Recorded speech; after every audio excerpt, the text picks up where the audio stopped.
Ask about Illuminati. Says the chart in the Yuppie Ducks. Is it Disney mind control? Is this MK Ultra Deluxe? Occult Disney. Go wish upon a star. Occult Disney. Chernobyl to Jafar. Occult Disney. Pineal gland Pinocchio. Occult Disney. As above, so below. Occult Disney. Please enjoy the show. Hello, welcome to the Occult Disney podcast. You may get a three-eyed Mickey Mouse on a watch today, but it's mostly chickens. It's birds again for Chicken Little. It's like Bird Month, accidentally. What's next on the list? Does that have birds in it? I don't know. That was a deep cut from a very specific scene in this movie. Yeah, that one, I don't know. It just burned an image into my soul when it came on for some reason. I never had a Mickey Mouse watch. Mickey. Yeah, I never had a Mickey Mouse watch, but I did have a Bugs Bunny watch. Oh, I had a duck season, rabbit season watch because I worked at the Warner Brothers studio store, so I got it at like some cut rate price and wore that around for a while. Last watch I wore, I think. Also, don't just go randomly Googling three-eyed Mickey unless you want to ruin your day. Okay, yeah. Just you can imagine it in your mind. Whatever a three-eyed Mickey is. This is Matt here, who does not wear watches. Thomas, are you a watch wearer? I don't wear anything because I constantly get them caught and I slam them into like door jams. My arms and my belt buckle area is the exact place where every metal door jam has ever existed. So I have the worst track record with jewelry and watches. I did have a Swatch watch when I was younger, and I didn't like it, but apparently it was very stylish. The aforementioned Warner Brothers watch, the reason I stopped wearing it actually was when I was a gigging musician, and I'm left-handed for everything except music. I play all music right-handed, and I couldn't figure out why my nice Fender tube amp kept having this sound all the time, right? Like it was getting really annoying, and finally I realized that it was picking up I wear my watch in my right hand, so it was like picking up the ticking of the watch and through the pickups. And it took me like a year to figure this out. So anyway, I feel dumb it took me that long to figure it out, but there we are. So Chicken Little, we're on kind of a new phase of Disney at this point. This is Disney's first CGI movie. There's dinosaur, right? But the backgrounds were live action and the movie looked like garbage. So let's forget about dinosaur. I guess, yeah, this one doesn't look all that much better either, although it does have its own look to it. It has color, that helps. Yeah, it doesn't look great. This is kind of depressing when you think this is the point where Disney and Pixar might really split. So they're like, okay, we can do it. This is our Pixar movie, and it's like, I mean, we're 80% to a decent movie, but they definitely, I think, kind of stumbled on, dropped the ball a bit. Because they took like 50 animators. Some had worked on Dinosaur, but they sent them up to ILM or something, give them a crash course in CGI, and this is what we got. It's serviceable. It's better than Valiant, I think, at least in terms of like the 3D animation quality and cinematic feel. Yeah, I will say, back when we did The Emperor's New Groove, I was just talking about how David Spade's voice performance completely ruined that movie for me because it was so annoying. Zach Braff doesn't quite do that as Chicken Little, but he came closer than most voice actors do. It has a star-studded voice cast, for sure. And this one, it's not a bad story, although I actually went back and I watched the 1943 anti-Nazi version of, like, there's a propaganda version of Chicken Little. And man, I wish that the movie would have just used that as their template. It would have been such a deeper movie, I think. Yeah, this one also just like telegraphs so much to you that it's annoying. At the end, I just going straight to the end, folks. If you haven't watched it, I'm just like, are we going? Spoiler alert! Chicken Little, a story that's like 250 centuries old. Well, the version Or with 25, aliens is 25 different, right? centuries. Version I with guess, aliens is yeah, but different. that's the twist that you have to spin on it for this particular age, right? 2005, 2006. Yeah, but my notes just get to the point. Are we going a bit War of the Worlds? Yes, we're going very War of the Worlds. Up, and now Joan Cusack said it. This heartfelt moment is definitely not practical. Up, and then Joan Cusack said it. So, like, it's like they make it obvious, and then you're like, oh, it is obvious, and then they have to tell you it's obvious, which is, that's like explaining your jokes a little bit, I guess. I don't know. What makes better propaganda? If you leave things unsaid or if you telegraph everything? Well, is this one propaganda? The original, the short is definitely propaganda. This I don't know. This seems like Disney's Hail Mary to try and live without Pixar to me. Well, and I don't think the Hail Mary won them the game. I'm just gonna, I guess, walk out on a limb on that one. But also compare. We'll get to the 1943 one in more detail after we talk about this version first. But I would almost argue that the 43 one, even if it's technically propaganda because it was literally made for wartime and to like show movies, but it seems like it is more accurate. It's more true. It actually leaves you smarter. That might be weird to say, but the propaganda movie actually instills some pretty important information versus this one where we'll get into it. Well, I do my Twilight Zone podcast, and we just did an episode. The seventh is made up of phantoms, which is basically like this, little bighorn General Custer's Last Stand is like coming back into 1963, like the times are coming together or whatever. But there's all these specific points that makes it seem like a dry history lesson. And I looked up the actual history, and it was all accurate. So I was like, oh, this is weird propaganda where they've suddenly decided to just teach you the Battle of Little Bighorn in a Twilight Zone episode, which that seems Twilight Zone's usually not trying to do that sort of thing. And I was sitting there wondering if that's an early version of, say, like the military being like, hey, make us look good, do this, It does take a lot more work to get something to line up with all the historical names and dates and stuff. Although that would be so cool if there was just an entire series of Twilight Zone, but they were all actually, historically based and the names, dates, times all lined up. That would actually be kind of cool. I'd watch that instead of go to school for sure. Well, during the SAG strike, we just didn't do Twilight Zone for a month or so in support or whatever. But I did a show called One Step Beyond, which is public domain now, and basically does that. It's not as good as the Twilight Zone, but it's all the episodes are kind of based on like supernatural, like real life supernatural or weird incidents. So there's a lot of it on YouTube if anyone cares to take a look. There's one where the presenter, the Serling of the show, goes down to Mexico and does mushrooms in 1963. So that was pretty cool. I think that one's called The Sacred Mushroom. That actually sounds awesome. It was pretty awesome. But the quality of the show is not up to the Twilight Zone standards. While the guy in that show is like technically a better presenter, he doesn't have the quirky charm of Rod Serling, Sometimes being a little weird puts you over on top, which I don't know. Is this movie a little weird enough? Just to see if I could segue back. No, I don't think so. I don't think it's weird enough. In fact, it tries to, just like you were mentioning, it telegraphs the things happening. It also telegraphs that they're trying to break the mold. So the movie, literally as the movie is starting, it starts out with a Lion King intro. There's it does the whole like thing. And then someone comes in and says, whoa, let's not do that.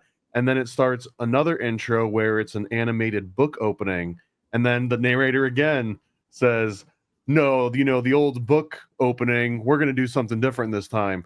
But they don't actually do anything that much different. They just go without any specific opening. And just, I guess, in the first 30 seconds, you already realize, okay, they're going to spell out every joke. They're going to kind of telegraph every single thing that happens.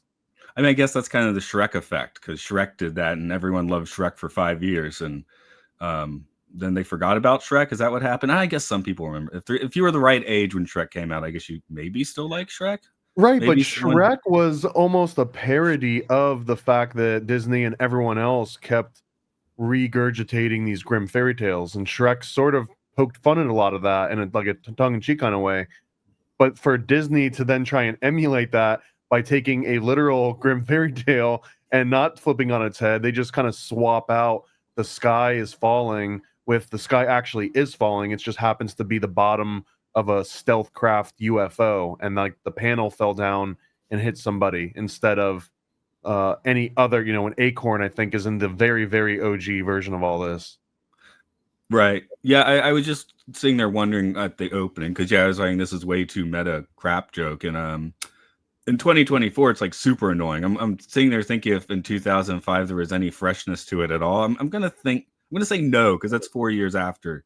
I'm still gonna use Shrek as the signpost, but yeah, it does have the feeling of trying too hard. Production wise, this started about 2001, so this movie didn't take too long to go through. But it did say the title character was envisioned as a paranoid female chicken with the voice of Holly Hunter. Holly Hunter did like 8 months of voice work for that version. And then the execs decided, no, boys won't go to see a movie with a girl protagonist. So they flipped Chicken Little back to being male. I guess Frozen is when they decided maybe that wasn't the case. But in 2001 or whatever, that was not the case.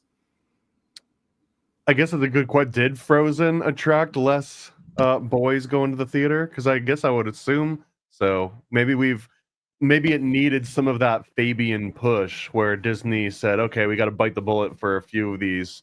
But maybe this one, if they're trying to finally splinter away from Pixar, they didn't want to take that extra risk. I think that's it. Yeah, that's the thing in this movie. They want it to be like, oh, this is new Disney. We're making a big risk, but it's like, oh, but don't do anything too weird, So Frozen was the first Disney movie where they had a female protagonist? Well, Tangled had, I mean, not necessarily the first. I think just right. Thinking that, like, if we want to make gang, sort of phase. Yeah, in the 2000s, if we want to make a ton of money, we can't have a female protagonist. So, Frozen makes $1 billion is the quote here. So that obviously changed their mind a little bit. Frozen was weird marketing, though. Do you remember the trailer for Frozen? Yeah, it was just two lesbians making out for a minute, I think.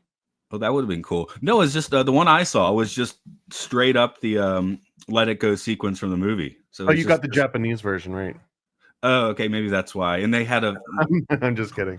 A popular at the time Japanese voice actor doing the Japanese version. But anyway, I see the number. I'm like, I never want to see that. That just showed me a Broadway musical number, and that doesn't appeal to me, Which it's kind of funny too, because we're not even talking about humans. We're talking about a literal chicken. Like, I don't know if it would matter to me I guess rooster versus hen, but otherwise it doesn't really matter, right? We're talking about baby chicks. Like, what's the gender of a baby? Isn't that one of those jobs that is so incredibly difficult that you have to spend like what's one of those examples of 10,000 hours doing this until you can recognize? They call it sexing chicks. Am I just making all of this up? I can't tell you much about what goes on the farm, to be honest, especially not with the animals. This is what I mean. It's a kind of a sick job, but yeah, you determine whether they're male or female, and it takes a very keen eye to do it fast enough. And I think one of them just goes into like file 13 or whatever you want to call it. Like one of them goes into the 86 cabinet. It's just like a shredder, and the other one goes into like the tube where they pump them out elsewhere. But that's one of those jobs is sexing chicks because it is so hard to tell. So kind of ironic that they scrapped a whole bunch of 8 months of voice actor work for ultimately an ambiguously gender-free role. Yeah. Is that Zach Braff? Is that why I never liked Scrubs? I don't know. I think I just don't like Zach Braff that much. Do you watch Scrubs? Well, I watched Scrubs. It wasn't the same cultural phenomenon for me that it was for other people. But then again, some people change their whole lives over Big Bang Theory, and I never got that one either. I would rather watch Scrubs than Big Bang Theory for sure. I've seen too much of the latter because my parents really liked it, so we'd sit around watching that. But I guess that's the show you watch with your parents, I would have divorced my parents. Okay. Yeah, I guess I didn't have that much hate. Scrubs just... I gotta draw a line somewhere. Yeah. I guess I like you said, the intro of this movie definitely rubbed me the wrong way. That just happened sort of humor, like just never That's what No, I'm I mean, thinking. Was it actually, okay in 2005? I don't think so. I have to give a special shout out to my parents because I feel like they ended up having me watch a bunch of really cool stuff, even if I didn't like it at the time. My dad was all just old westerns. Like if there was a black and white western or a black and white version of The Blob or like any old school western or horror movie, he was all about it. Twilight Zone, all that stuff. And then my mom was always watching Star Trek, and then the Beast show that came up when we did the Beauty and the Beast, which just seems Oh, like a right. fever dream now. If you try and dig those up, they all have like the Vaseline just dripping off the camera lens in every scene. But yeah, like I actually appreciate the types of shows that I grew X-Files and stuff. Like I never would have watched any of that if it weren't for my parents putting it on because Yeah, I mean, they own the freaking controller. to be fair, they were we had better stuff on the tube growing up. This was, I was like 25 or older by the time the Big Bang Theory was on. So growing up, we had better stuff. What we had playing in the house, like Northern Exposure, that played a lot. MASH still holds up pretty well. I do remember when I was like 3, I was like, I want to watch the Muppet Show. They're like, no, we're watching MASH, and I was really pissy about that. But I think it was actually the finale of MASH, so it kind of makes sense that they wouldn't let me watch the Muppet Show that day. There's some great covers of the MASH theme song. Oh yeah, for sure, including one in the original movie, which is completely different. Right, and it was the guy's son that ended up like offing himself, I think, or at least it was a song about offing yourself. Yes, correct. And that's the sequence in the original movie. While we're on this tangent, are you familiar that the Star Trek theme does have lyrics? No, this is the first. Gene Roddenberry wrote lyrics for the Star Trek theme just so he'd get residuals, because then he's a songwriter on the song. So did they ever actually record an air version with lyrics? Oh, it aired? I don't know. I was about to say with Trekkies, I'm sure you can find some versions of it out there. Yeah, no, thank you. Yeah, it's fine as an instrumental. Let's look at our chickens. So I don't know. The thing I guess I'm thinking here is just people that it's where the having a conspiracy theory that is later proved to be right, and then no one cares. That's sort of, I don't know, general vibe. I don't think that's what they're going for. That's just what I read from it.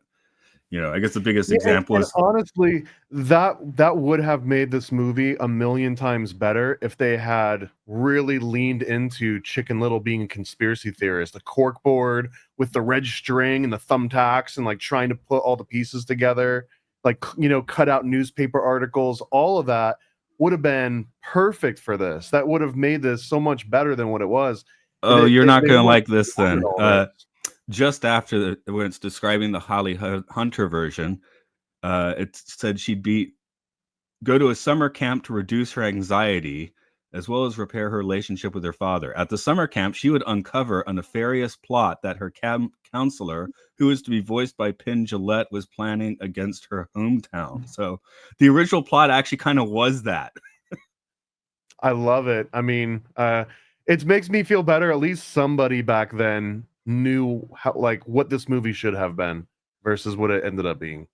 So I guess it was Baby's first War of the Worlds. That was but it was like an inversion of War of the Worlds where the aliens really did come and no one believed it, but ultimately it was totally inconsequential. Like nothing bad actually happens.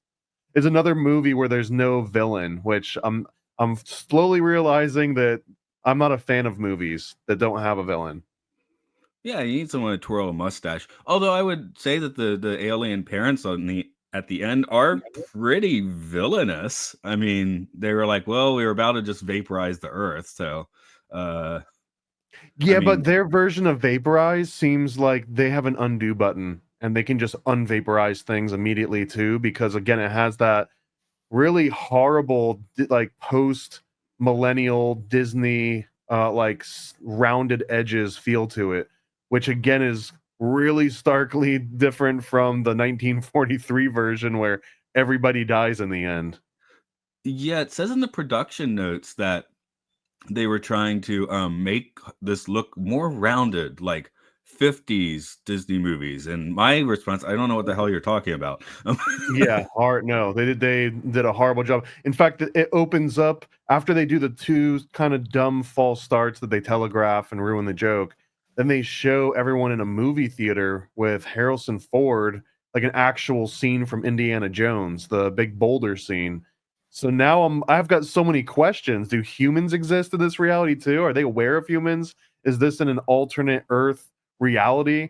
So many questions that kind of came up on that, because if you've got Harrison Ford, then you've definitely got real conspiracy theorists and not this weird rounded nonsense. Like the Harrison Ford movie shows him shooting somebody, right? Like then Indiana Jones, they show someone getting their heart ripped out. So I wanted that energy. Where was the rest of that energy for the rest of this movie? And they also revisit that movie theater at the end, which kind of bugged me, because it was almost that somebody in production said, hey guys, our ending kind of sucks. What do we do about this? And then someone was like, well, let's just write a new ending for a new movie that we didn't actually make that looks more interesting than this one, and ended on that. And that's kind of exactly what they did. You know what I'm talking about? That's not exactly what they did. The guy in that room was like, hey, why don't we just end it like Pee-wee's Big Adventure? Because it's exactly the same ending. Is it really? Yeah, at the end of Pee-wee's Big Adventure, it's they're at the theater, and there's a movie of Pee-wee's Big Adventure, which is or Pee-wee, which is completely inaccurate. That's the paging Mr. Herman thing, where they've dubbed him. He's got a little role, and they've dubbed him, and then he goes outside and kisses his girlfriend. It's like the same thing. Well, I guess they didn't go outside in this movie, but yeah, I don't need to see it. I've lived it. But the difference being in that Pee-wee's Big Adventure, other things happen in that movie that make it interesting. And I guess this one has some good scenes and everything, but it just absolutely ends on a whimper until they cut away to this proxy ending. And the proxy ending, ironically, makes up for it all. Like it is a more interesting ending, and I'm glad that it's in there. But again, where was that energy for the rest of the movie? They totally could have made this Chicken Little movie all about Space Ace and his like hot girlfriend. Voiced by Adam West, by the way. I checked because I was like, Tim Allen wouldn't do this because he's a Pixar guy, right? And this is like right at the moment that wouldn't work. Or though it could be a big FU, you know? But it was Adam West. I'm like, also, that's a good choice. Or even if we boil it down, if I was just like, hey, Matt, here's a movie you've never seen. It's about Chicken Little. Neither of us have seen it. And we've got version A and version B. Version A is an hour and a half of listening to Zach Braff. And version B is an hour and a half of listening to Adam West. Do you automatically go into one door and not the other upon hearing this? Oh, yeah, obviously. That's a clear door to go into. So, the bat door. Then you take the... I know it's a weird premise to have a movie that teases you with an even better movie within the movie itself. Like, that's happened a few times. Yeah, it has happened a few times. It also reminds me, not the movie. I know this is a slight tangent, but it's kind of related to this little rant of like movies within movies, especially when the inside movie is better than the outside movie. But I feel the same way about Ready Player One, the book. The movie Ready Player One, I actually liked, despite a lot of people kind of poo-pooing on it. But the book does that. The book will be like, he goes into the room, and it made him feel like Marty McFly in Back to the Future. It's like, what are you saying to me? Describe the room, describe the emotions. Don't just mention a movie that was really good and then be like, yeah, that. Like, I hate that. And that's sort of what this ending does to the viewer. Those are the member berries, yes. That's a good point. These are the member berries. How do you feel right at the beginning? I'm like, how is the sky going to fall for an hour and 20? Because you have to do that, right? So it's weird alien panels is their choice. How do you feel about that? I'm okay with that. Actually, probably one of the better decisions for this movie to have it be like a futuristic sci-fi, and definitely not a 1950s version of sci-fi. This is like a 1990s sci-fi. Yeah, I came in like not actually knowing this was going to have a sci-fi angle, which that always entertains me. I'm pretty much a sci-fi guy, but so it did catch me off guard, and that was kind of fun. But once it just starts to be like, oh, we're just doing War of the Worlds, the luster fell off somewhat. It moves the story along a decent amount, and it also gives you some interesting visuals towards the end, and they kind of touch on some interesting UFO lore too. For example, the aliens that we see kind of beaming people all over and terrorizing the city are really just exoskeletons, or these like suits that the aliens are wearing on the inside, because they're kind of these squishy furry things that would be very fragile to the outside world. And I've one of my favorite alien theories is that the little green men are kind of just like little proxies. They're just like little bodysuits that are protecting something either inside, or they're like a remote control kind of device. But that the little aliens that we see popularized through media are just the again, like little proxies or exoskeletons or something, just like in this movie. So I don't know. That's one of my favorite takes on it. Yeah, it's like, what does the predator actually look like? It's hard to tell because you think you know, and then he takes something else off, and there's another part of Predator. Okay, He's like a cockroach kind of, right? yeah. I was just looking at the posters for Chicken Little, and I was like, am I stupid for having no idea this was going to be like kind of a sci-fi thing? Which the posters generally don't betray that it's going to be a sci-fi, which actually that's kind of cool. The only one that kind of suggests it is Chicken Little sitting in sort of a Men in Black style chair with the glasses and stuff, but that's not really bonk bonk on the head, you know. Maybe they're just trying to make him look cool. Yeah, I guess Which it is hard to make him they look only cool. telegraph once you get into the theater, the place where they shouldn't. Like they should have swapped that telegraph strategy, where they should have like really drove in that this is a UFO movie, this is a crazy, because that would have been way more with the times. Oh, we should also note that there's two movies within a movie, because there is the first Chicken Little movie when everyone hates him, right? I was, my note is this is probably what life was like for the Star Wars kid. I think it was. I think there's like documentaries about that. So, Well, I didn't understand this part. So in the movie, Chicken Little has an actual panel from a UFO fall and hit him, although we don't necessarily know this at this point. You kind of maybe just think, oh, I don't know what that was. Maybe he's going crazy. And then after he rings the town bell and everyone comes out and they get into the huge frenzy and there's car crashes, a whole commotion, and then nobody can tell what this thing was that he says that the sky was falling. So he kind of gets ridiculed. And then they sort of do a time lapse.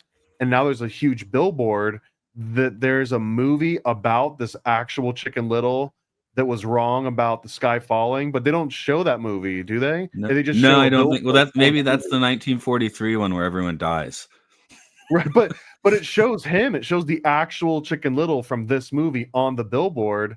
So was he cast as himself? Did they find a look like? Anyways, I know that these are rhetorical questions, but it just left so many unanswered questions. And also, this was the same movie theater that was literally showing Harrison Ford. So now do they have their own Hollywood as well, like a chicken or farm-based Hollywood in addition to the human Hollywood?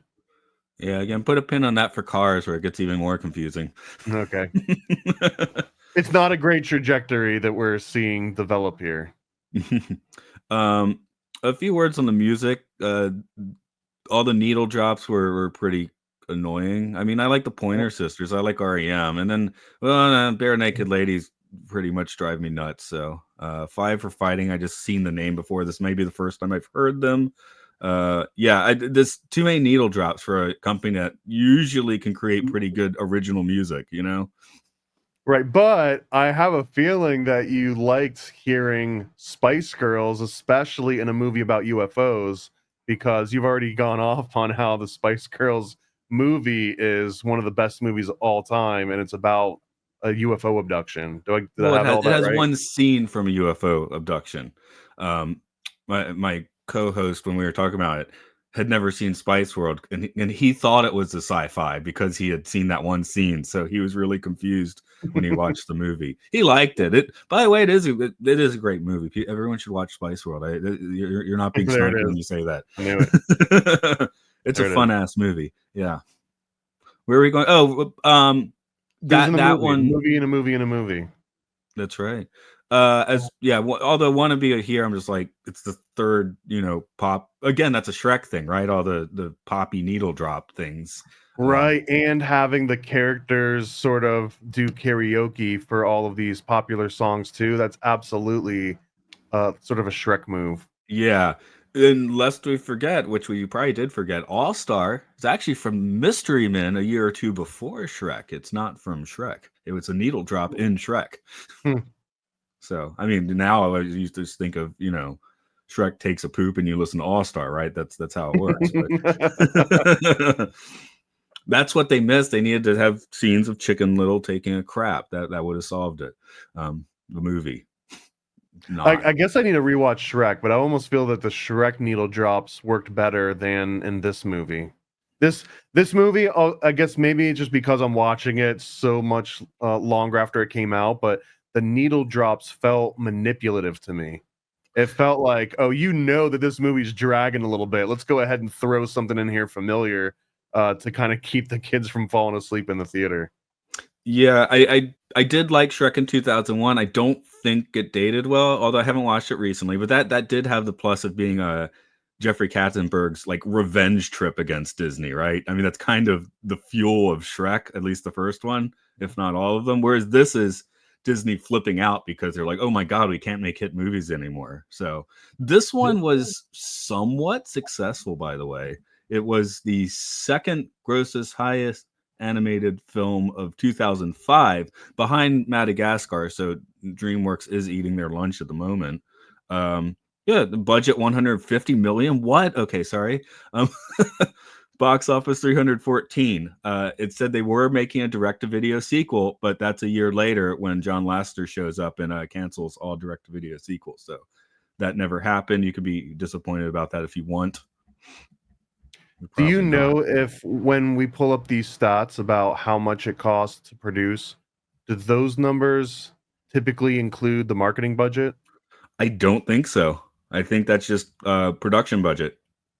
Because I've heard from various sources, but that typically the marketing budget is around on the conservative side, it's like half the budget for production, and I'm sure that there's outliers.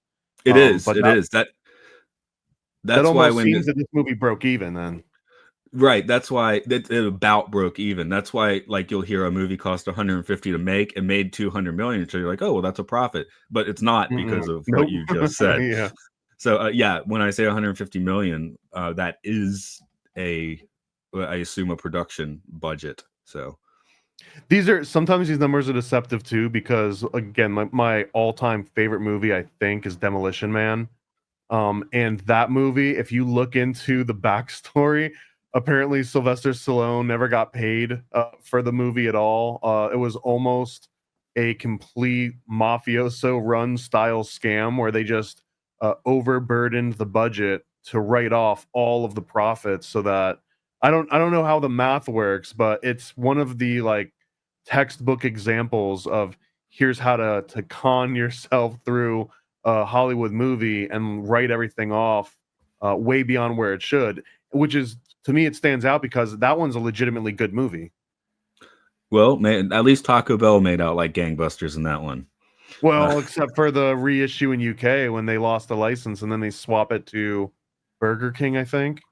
Really? Okay, that's oh yeah. If you've never this is actually worth hunting down a UK release of Demolition Man, because in the scene where they're leaving Taco Bell, as the door swings, it's the worst CG like Burger King. Like someone just went into the frames in Photoshop and just kind of placed a crappy JPEG Burger King on the door. And there's even a certain point when someone's like, "Oh, everyone knows that Taco Bell won the fast food wars," but they're like, "Everybody knows that Burger King won the fast food wars." It's so horribly patched together. Okay, we'll have to check that out. No, my thing was, did you ever have the pleasure of eating at Planet Hollywood, of eating underneath a nude Sylvester Stallone in a petri dish? I think most. No, that actually sounds pretty awesome, though. Yeah, like many Planet Hollywood locations had that, where you'd have this little. You can look it up on the internet. I can't because my internet's not working. But if someone would have told me that, I maybe would have gone. But even the Planet Hollywood that showed up in Orlando here, that one was always just known as the ripoff place that sold like a $20 burger, and this was way before $20 burgers were the norm. Just because the world is ending. Yeah, that's all Planet Hollywoods, but I think there's still one in Malta for some reason. Well, seriously. I mean, yeah, that's probably where the actual aliens make impact is going to be in Malta.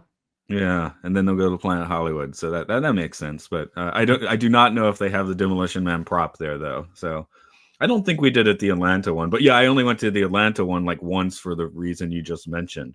I did go to the Hard Rock like several times though, so maybe their burger was slightly cheaper. I don't know.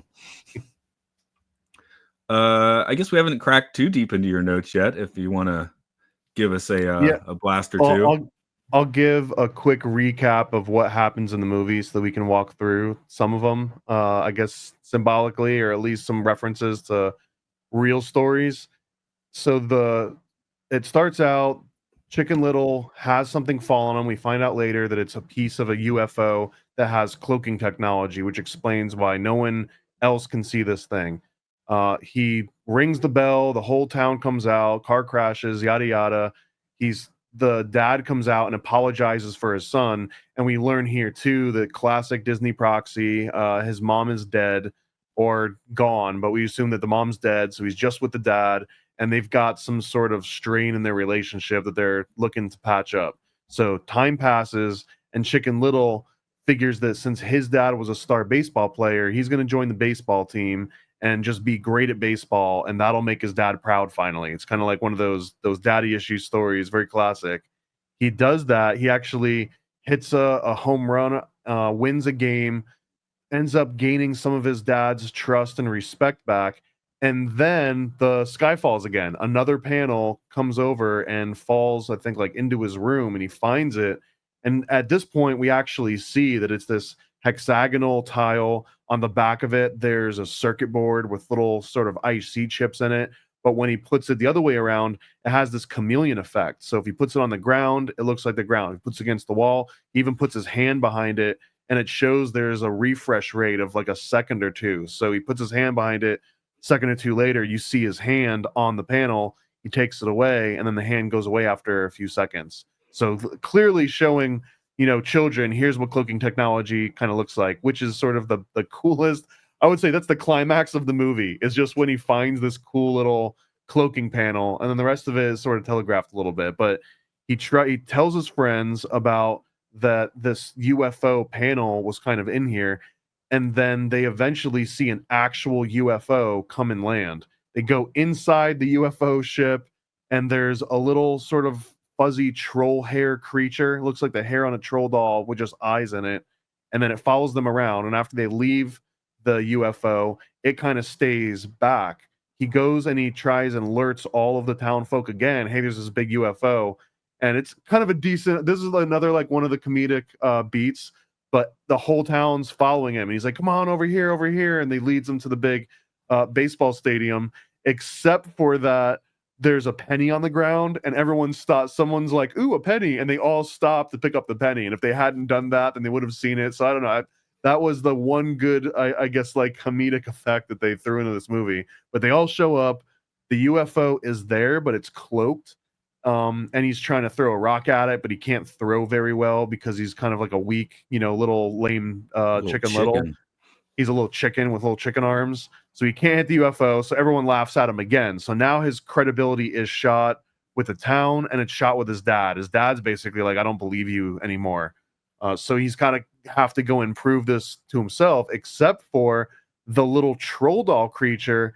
It stayed behind. And then the UFO, the aliens, they shoot back out into outer space, realize that their kid is gone. And now they're going to launch like an all-out search party / war. And as you mentioned, they might even completely vaporize the entire Earth if they can't find their kid back. So clearly it's like a superior race, or at least they have superior technology compared to whatever we've got on Earth. They come back down. They find the little dude because Chicken Little basically brings him to one of these alien exoskeleton death machines that have these sharp clippers, and they shoot lasers, and they can vaporize you. Hands them off, and then they're like, oh, our bad, we're sorry. And then they unvaporize all the buildings and all the people that they had vaporized. So long story short is that he was right the entire time. The world actually was about to end. The sky really was falling, and no one seems to acknowledge that at any point. Maybe at the very, very end, because as it's wrapping up, they show them watching this in a movie theater, like you mentioned, the Pee-wee's Big Adventure style ending. But in the retelling, it's not this wimpy little Chicken Little. It's kind of like this badass, like Buck Rogers style space dude, that like a space ace, and they're just blasting UFOs flying through space, and there's a huge intergalactic warfare happening. Like, it makes it more interesting. But the whole premise of the movie is that he was right the whole time. No one believed him, even his own dad, even the whole town. And that doesn't really ever get resolved in my opinion. Like, not there's no real hero story arc. He doesn't necessarily start out with any flaw that he has to overcome, which is kind of a general basic ingredient for like a story. If you sit down and you watch a movie for an hour and a half, usually the main character goes through some sort of growth, some sort of major change, and then returns back home and kind of shows off this, new ability he's got. But in this case, it's just that no one believed him, and then he was right, and then the end. Right. I mean, there are the story beats. They could work. That's from like 80%. Maybe they had a good idea, and then that last 20, just everything didn't work. I mean, if they just had in leaned into the percentages, not conspiracy, time wise. if they had leaned into the conspiracy angle, even forgetting the one where they go to camp, like the one that didn't get shot, but if it was just the same thing, but with his friends, they're trying to figure out what's going on. Are these aliens? What are the aliens doing here? And just had the board and leaned into the X-File kind of vibe, then I think that this probably could have gone a little bit further. They have all of the ingredients for some pretty decent UFO conspiracy theory in here. For example, there's a chase scene in which, as they're running through these cornfields, because it's like farm based, the alien ships chasing all them and blasting them form all these crop circles. So now you got this crop circle reference in the movie too. But that's beginning end of it. After that chase scene, there's no reference to the crop circles ever again. You don't even see them from above in like a bird's eye view. It's just that one quick little chase scene as like an inside joke. But if they had just doubled down on all the inside jokes, I think that this could have been such a superior movie. And folks are like, oh, Disney wouldn't do that. Several months ago, we did Recess, where they did double down on that sort of thing. So it's not like I'd like that. Yeah, compare this to Recess. Recess wins. Easily. That one does stick in my brain as actually being a pretty good C tier movie. So this case, that one had like IP to build off of, and not just in that it had a built-in audience, but the IP had already been proven. It had already made it through some seasons. People liked it. They liked the characters, the voices, the personalities. So it wouldn't have been that hard of a stretch to turn this into that. Whereas this movie, it almost seems that they've got all of like the placeholder characters, but none of them have any backstories that are elaborate or spelled out that I would even care about anyways. You know what I mean? Like, I want to know more about Fish Out of Water. Yeah, I think that there are so many other places they can have done it.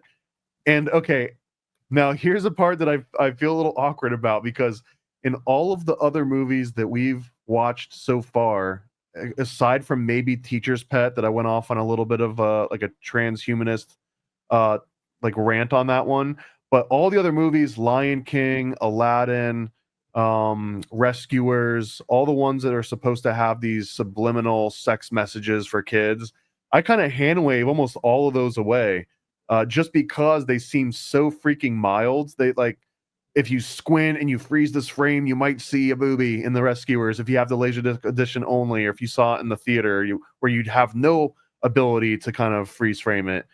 If you pause the frame when they jump into dust and it spells out the word maybe SEX, I think it's actually SFX, but all of these very subtle things that you would have to be paying so close attention in order for it to register.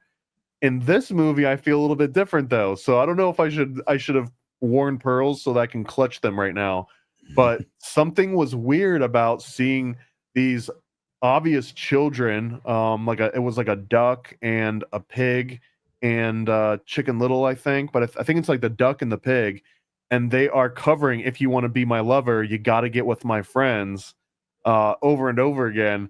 And that was weird to me. I almost feel like now, if someone was like, this is inappropriately sexual for children, almost every other instance of that, I roll my eyes. It's like, come on, like, can your kid even read that? But in this one, it's like, I don't know. This one does feel on the line. This one is a little bit awkward to imagine that these are, basically like elementary style kids, because they're not very smart, that are, pantomiming "If you want to be my lover, you got to get with my friends." Yeah, my note is just, this is a weird time to do wannabe. So I'm not sure. Well, I noted the weirdness, I guess, is my point. And also, I know there's all sorts of debate as to what the lyrics actually mean, because I mean, I can't interpret it any other way. That if you want to be my lover, you also have to have sex with all of my friends first, which I doesn't really make sense. But it's the only way that I really can interpret. You have to get with my friends, because if the intent was you have to like get to know all of them and let them meet you, and they have to vet you before I'll get in relationship with you. There's a lot of other ways to say that than saying get with my friends. Yeah, I always assume that the Spice Girls wanted to orgy with someone. So Right. Well, and ironic too that one of the lyrics is something like friends are forever, or like our friendship never ends, but I don't know if they are actually friends anymore, any of the Spice Girls. It seems like they maybe they spent too much time with each other. I think they recently had some kind of activity. They did a tour a few years ago, like, you know, missing maybe Victoria Beckham wasn't around because she's busy with other stuff, but it seems they occasionally they don't do like new music or anything. You know, I guess they're just like a veteran, you know, what not novelty act I mean, now. What do if you they call were really thick, then they could have like a View. Imagine a Spice Girls version of the View. Yeah, who knows? Maybe they do in England. No, that Yeah. makes sense, I guess. When we did Spice World, one of the guys in that podcast was positing it would be fun to make Spice World 2, but it just assumes like everything's the same. They're still touring that album like 25 years later, and in the world of that movie, yeah, They're they're all just still going through working every menopause. day. They've been working every day, yeah, which is it's made clear in the movie. They don't get days off, so. Another just quick tangent on this particular song, because they really emphasize it. They give it more than enough screen time. The stupid Spice Girls song. Uh, so one of the lyrics, apparently, it was originally written about taking ecstasy, having sex on ecstasy. That was one of the original interpretations or inspirations for this song. And then the zig zig ah part, which is like I guess one of the biggest earworms in that song. One of the stories is that Zig Zig Ah referred to when they were recording this album in the studio. The guy that was in the studio next to them, they had to share a bathroom, and whenever the guy in the studio next door went to the bathroom, he always smoked a cigar and took a big, nasty, mean dump.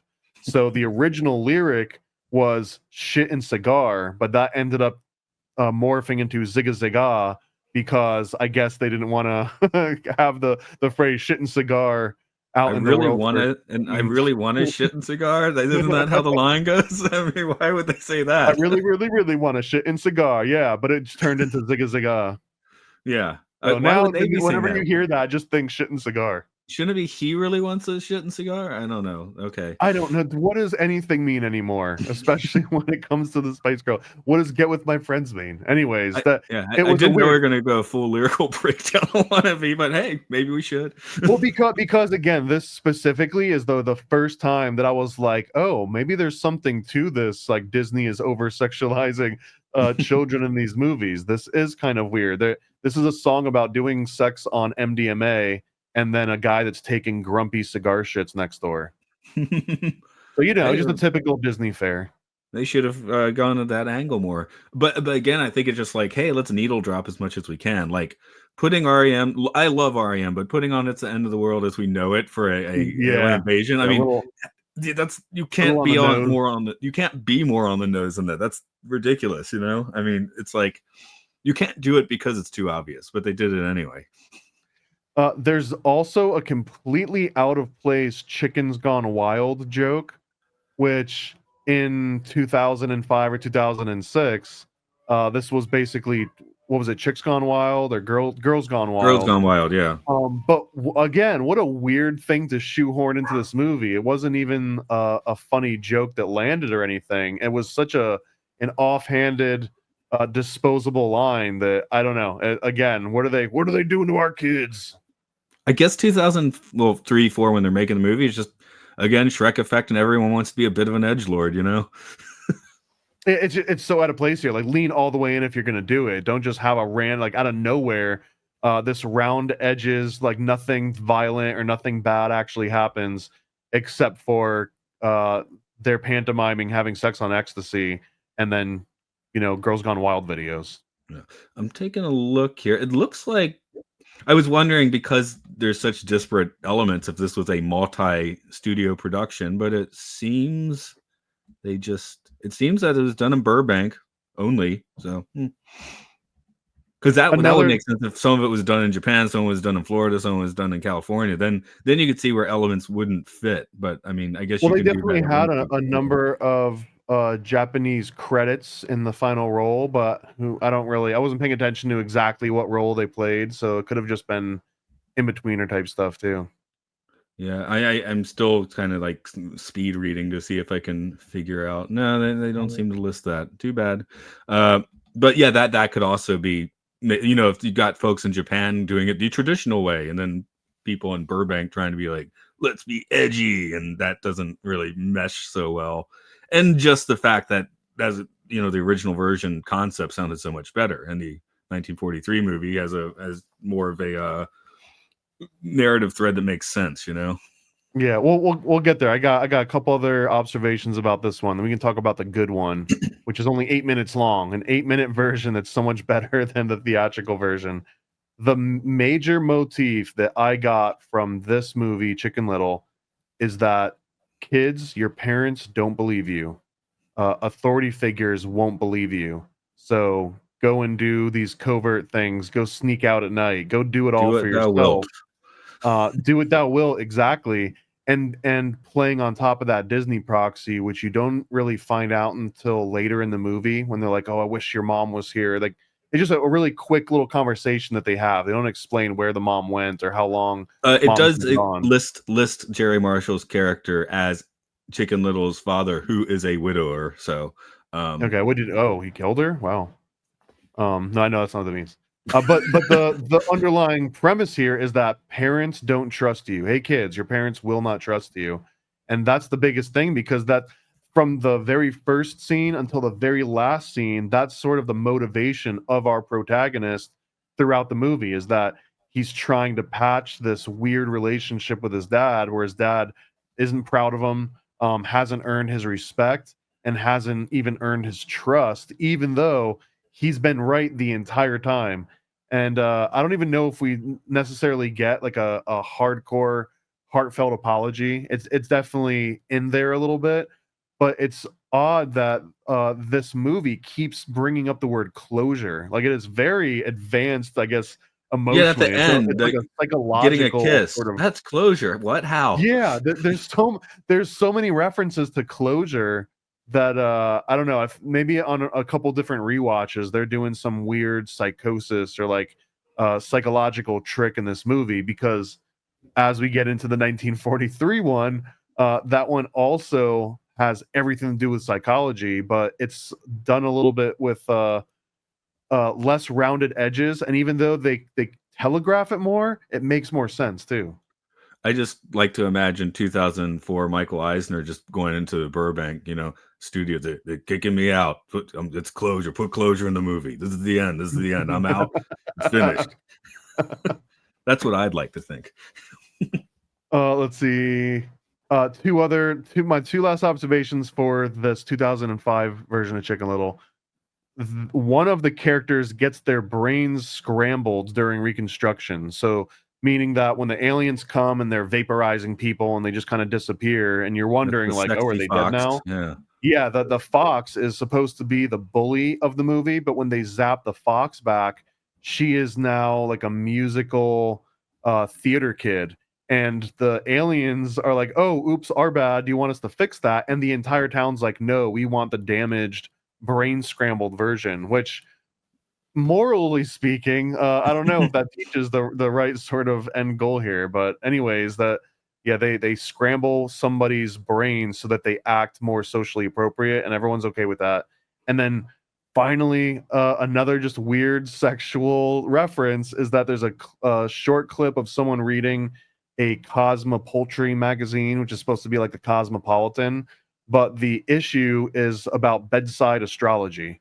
So I don't know. Again, it was just like a weird thing to shoehorn in, since nothing else was really edgy in this movie except for these kind of 3 sexualized references.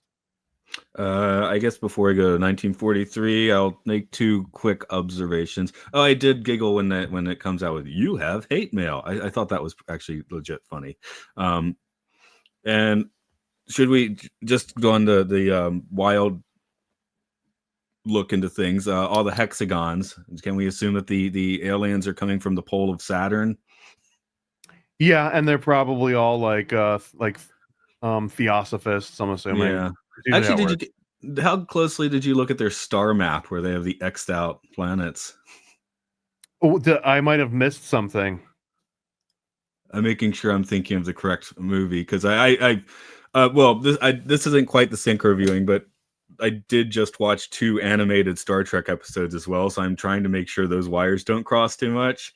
Because I'm like, So oh, you're they just referring to a scene in this movie though, where they find the aliens have a huge map of our solar system. yeah, And all that's the in other here. planets Okay, are crossed out. They're working their way from Pluto all the way to the sun, I guess. And every other planet has a big red X on it, and then there's a big circle over Earth. So originally, Chicken Little is thinking, "Oh my God, they're going to blow up the Earth," which also ends up being true. Which is it's weird. Like I don't like this part of it, but it ends up being true. But that was originally a red herring because they said, "Oh, that map has nothing to do with blowing up planets. We're just looking for acorns."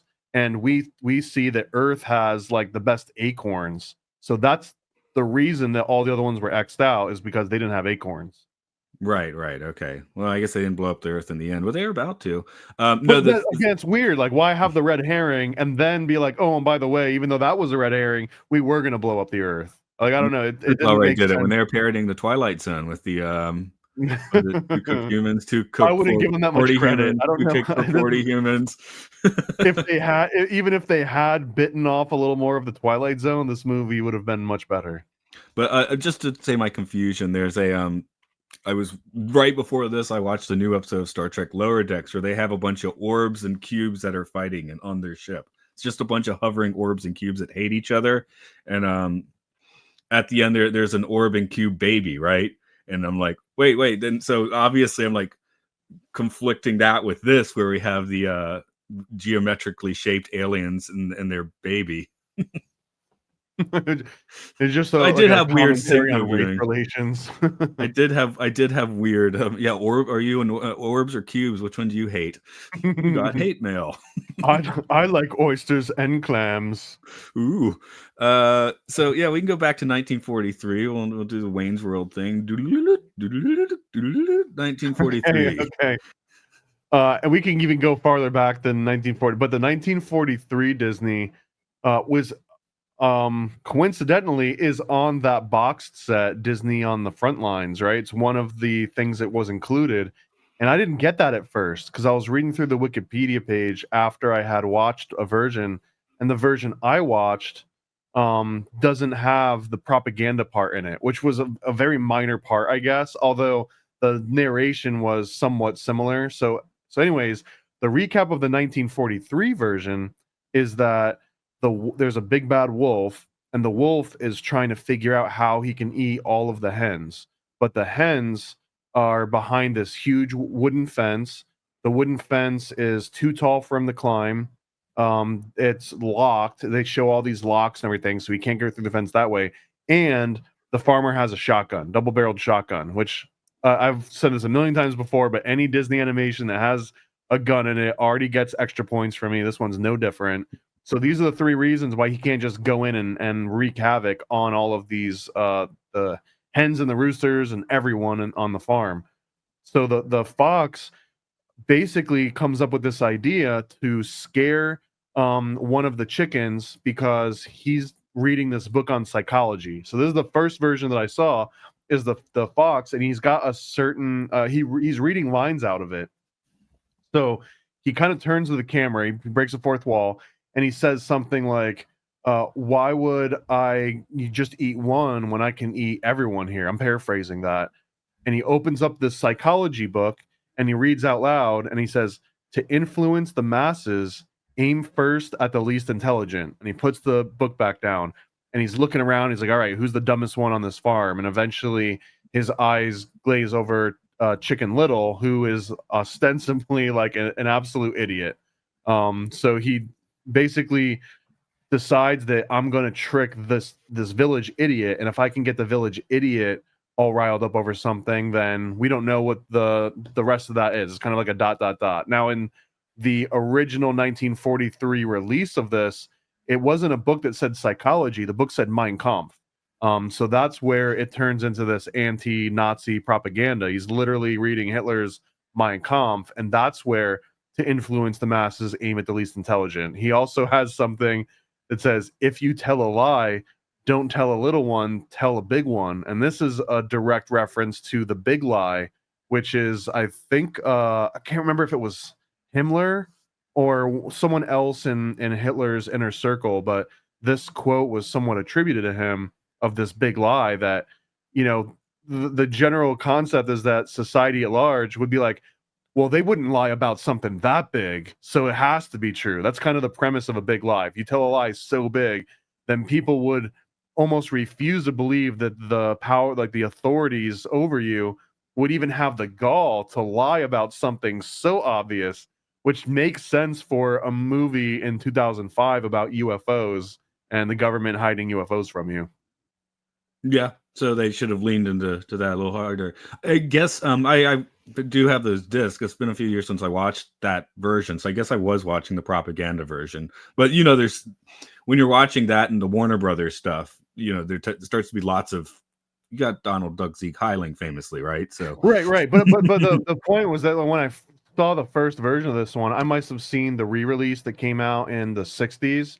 And that one, they redid the narrator and they changed Mein Kampf to say psychology, which explains why it lost some of that propaganda. But he reads a couple of the other things out of this book, which I guess come from Mein Kampf paraphrasing. But one of them is he notices that even after he tricks Chicken Little tries to rile everyone up, but then the rooster, the guy that runs the entire coop, he comes over and he sees that the sky falling was just a picture, a piece of a wooden board that had a star painted on it.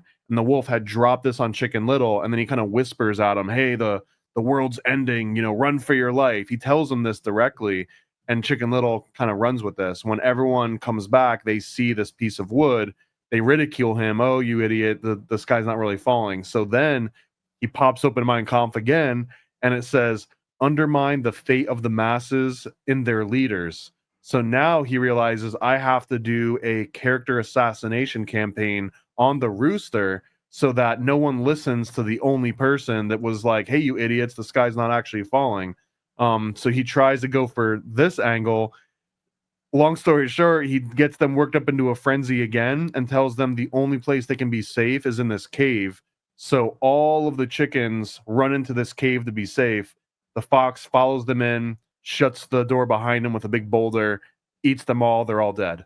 And this is actually the most accurate retelling of the historical Grimm fairy tales and prior versions of the story. In every one of those instances, the real ending is that the mass hysteria that Chicken Little causes ends up killing everybody because they get eaten by a fox. I guess the problem is not the problem, but the issue is that in the version of that story, Chicken Little does have to be an absolute idiot, which is much funnier. But 2005, Disney's making their Hail Mary pass. We need a cute new character. I mean, it didn't take. I don't remember Chicken Little being in the parks. No, this is not it, man. This is definitely, and they tried because they had like archetypes and they had characters, but comparing this to Shrek, it just seems that they were trying too hard. Yeah, I just feel weird sitting here being, that masterpiece Shrek compared to this movie, you know? But it did what it was supposed to do, right? In Shrek, like they took choices, and the choices they made are the ones on screen. Where Chicken Little, again, it just seems like no one ever knew quite what to do with this one. Maybe this is the time people started being like, Pixar knows how to break stories and Disney doesn't, which we'll get into if they that wanted to we be go. really crazy with it, they could have just done the exact same premise, but it could have been like the New World Order version. Like instead of Hitler and Mein Kampf, it could have just been Bush and like the Iraq War, or maybe it was like Bin Laden. Maybe this could have had like a Middle East sort of flair to it, Old Man in the Mountain style. Some Abu Ghraib scenes tossed in for fun, yeah. No, we were I mean, if actually. you're gonna round the edges, why not round the edges of Abu Ghraib, right? Like actually do some real propaganda for once. Yeah, there we go. So yeah, this is just a weird one because I do see usable pieces of this movie right there, but it just did not come together. It's not the sum of its parts. And Going which I back to think the is recent one. and it's particularly egregious because this story is at least 25 centuries old. One of the earliest versions was from Buddhism, and I hadn't heard of the original book, but it was called the Jataka, I think. And the original one was a rabbit. It was the sound the hare heard, and it's about this dialogue of a rabbit that hears like a loud noise, and he's talking to God, and basically the exact same premise. But this dates to somewhere around 200 BC. So it is a very old story, way older than Grimm fairy tales. Although by the time that it converts into a chicken, that was something that was captured in Grimm's fairy tales, and I think that was the first time it had been written in English and adapted to what we know of it now. But starting in 1823 and afterwards, it was one of these stories that kept being so popularized. It was included in all these different uh, collections of children's stories. So now in 2005, you've literally had 25 centuries to refine this story. So there's not a lot of excuses to get it wrong or phone it in. Well, maybe the excuse is it's a parable, like you said. It's kind of a Buddhist parable, and just stretching it out to an hour Well, 20 everyone is has to just too die long, though, and because everyone has to the die. Yeah. parable is that if you cause mass hysteria, then you will end up creating a problem that is even worse than the thing that you were afraid of. Like you will literally, everyone will die and succumb to this hysteria that you've created. So if you remove that aspect, there's nothing to learn. There's no character development of any kind, at least not the way that they did it. Yeah, like I was actually kind of surprised when you were saying Grimm, because in my mind, Chicken Little, that's Aesop fable, right? Because that's the tone of it. It's like a short little thing that teaches you something, right?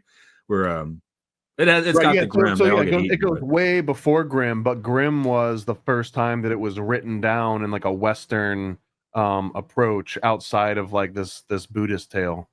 no, I'm just here checking if it actually was an Aesop fable at any point, and I don't think it was. So it just has the feel of that, you know? Yeah.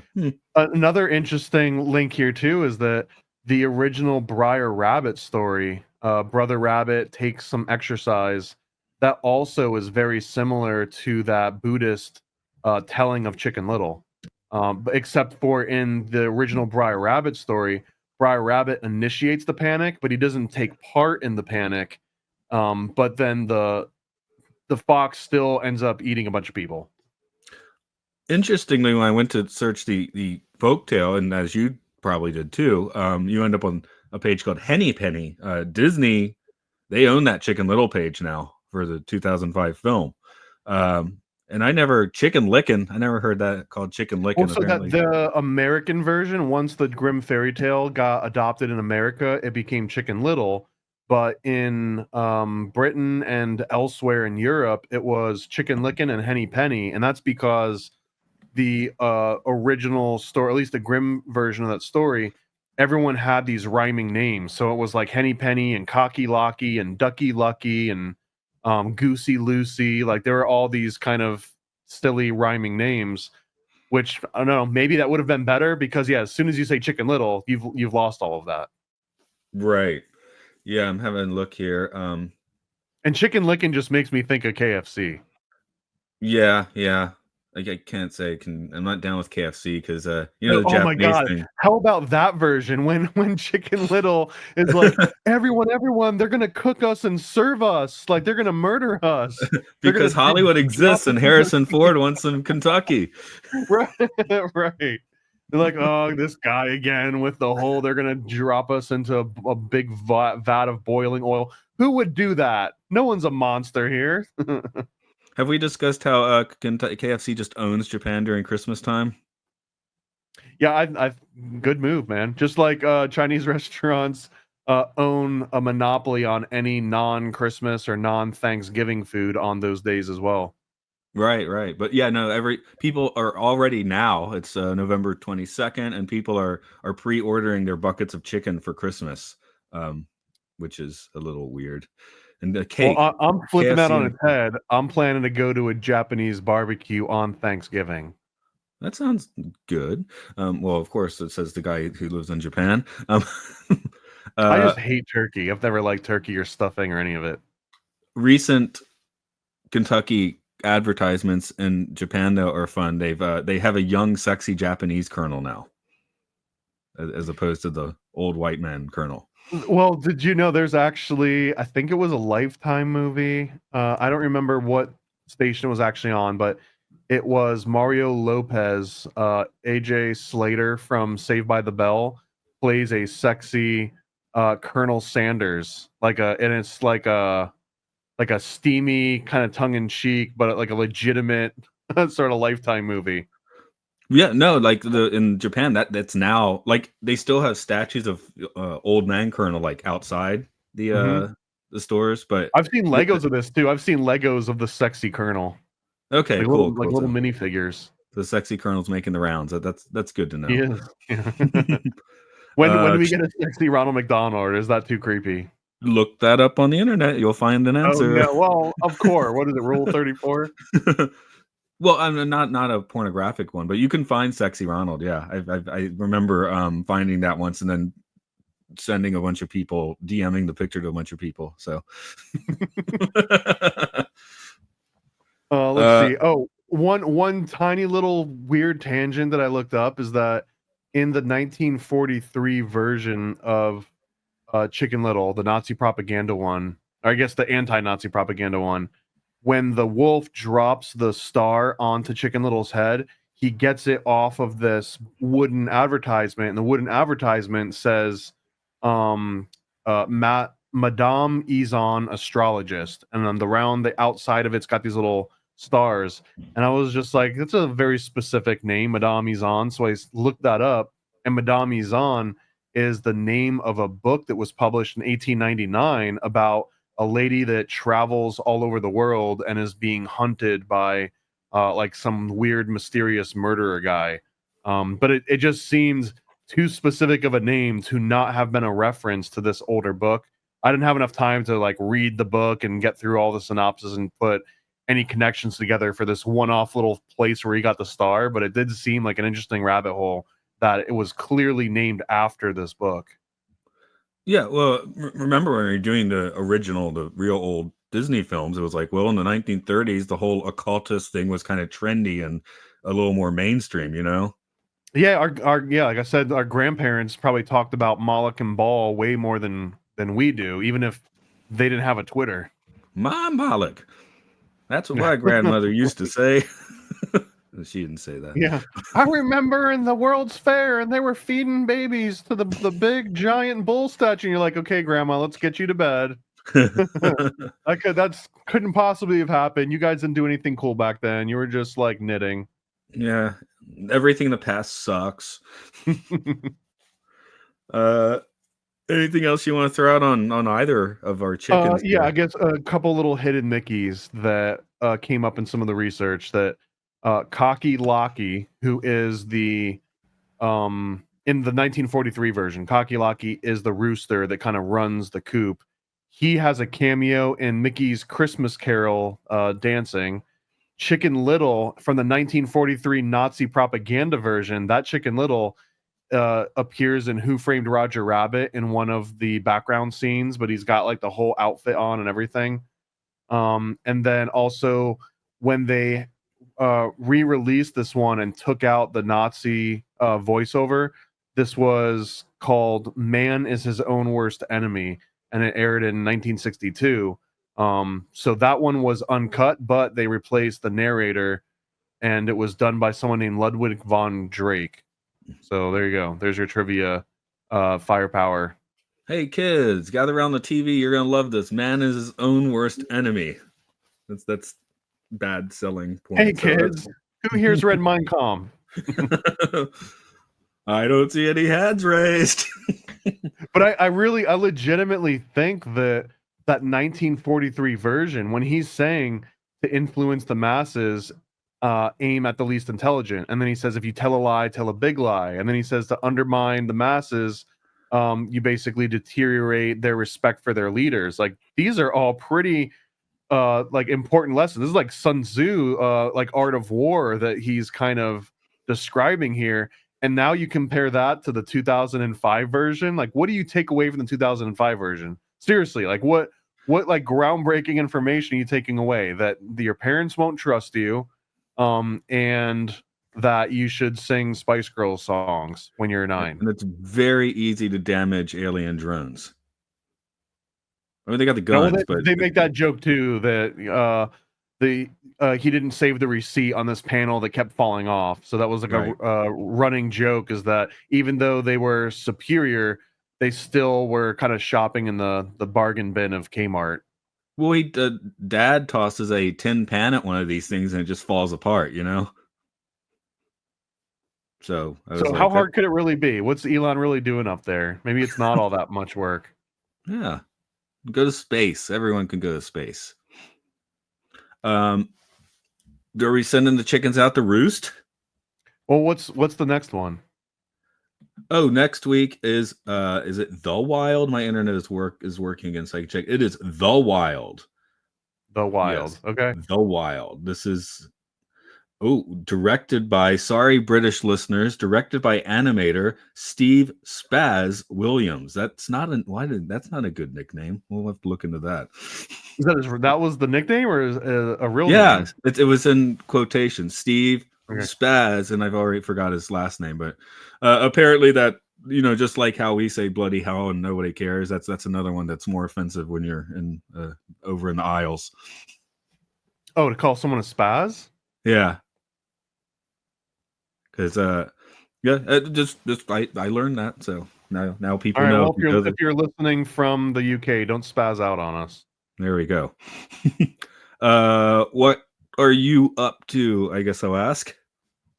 Illuminaticomic.com. It launched about 10 days ago. It's absolutely exploding. It's doing really well. Even if you're listening to this in the future and it's already come out, you can still go to illuminaticomic.com and get a copy. But if you're listening to this now and it's before, I think December 11th is the last day to make a pledge on the campaign, this will be your one shot to get a huge freaking like gift packet of all this stuff, because we've blasted through all these different stretch goals and milestones. So now even if you just get the lowest tier, which I think is a $9 pamphlet, it's going to come with art prints and stickers and all sorts of extra goodies. So it would be crazy to not get in on this. All right.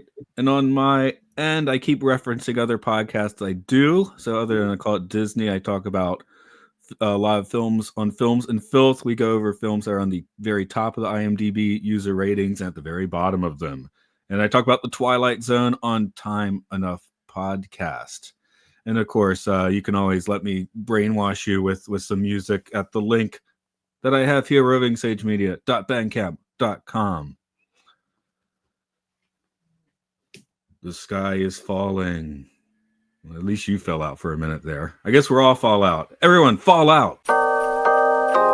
Paranoid. Yo. I scribble my life away, driven to write the page. Will it enlighten your brain? Give you the flight, my plane, paper the highs ablaze. Somewhat of an amazing feel when it's real to real. You will engage it. Your favorite, of course, the Lord of an arrangement. I gave you the proper results to hit the pavement. If they get emotional, hey, maybe your language, a game, how they playing it well without Lakers. Evade them, whatever the cost, they are the shapeshift. Snakes get decapitated, met is the apex. Execution of flame you out, nuclear bomb distributed at war, rather gruesome for eyes to see. Max them out, then I light my trees. Blow it off in the face, you're despising me for what though? Calculated and rather cutthroat. Paranoid American must be all the blunt smoke for real. Lord, give me a day away, vacate. They wait around to hate whatever they say. Matters not in the least bit. We get heavy rotate when a beat hits, so thank us, you're welcome. Fuck the niggas for real, you're welcome. They ain't never had a deal. You're welcome. Man, they lacking appeal. You're welcome. Yet they doing it still. You're welcome.